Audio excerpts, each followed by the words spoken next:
ఏమన్నారు మేడం?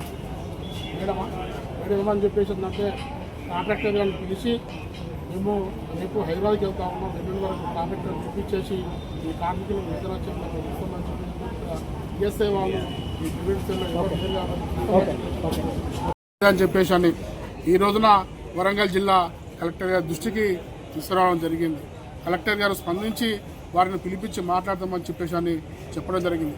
కానీ హాస్పిటల్లో ఉన్నటువంటి సూపరింటెండెంట్ ఆర్ఎంఓలు పిలిచినా కానీ ఆ యొక్క కాంట్రాక్టర్ ఎవరైతే ఉన్నారో ఆ కాంట్రాక్టర్ మాత్రము కార్మికులను మాత్రము మీరు పనులు చేసుకుని పోవాలి తప్ప కానీ వేతనాలు అడగద్దని చెప్పేసి అనే ఒక దుర్భరమైన కోణంలో ఈ రోజున కాంట్రాక్టర్ కార్మికుల పట్లన వేరే విధంగా వివరణ శైలి చేస్తూ ఉన్నాడు. కానీ కార్మికులు ఈరోజు వాళ్ళ సొంత డబ్బులు పెట్టుకొని ఆటో కిరాయిలు పెట్టుకొని ఈ రోజున వాళ్ళు వచ్చేసి సంవత్సరం కావండి 365 రోజులు పని చేసినా కానీ వారికి ఒక్కొరు జీతంతో ఇవ్వేటువంటి పరిస్థితి ఈ సంతోష్ కాంట్రాక్టర్. వారిపైన కలెక్టర్ గారు స్పందించి తగు చర్యలు తీసుకొని కార్మికులకు వెంటనే 12 నెలల వేతనము కాంట్రాక్టర్ వెంటనే వేయాలి.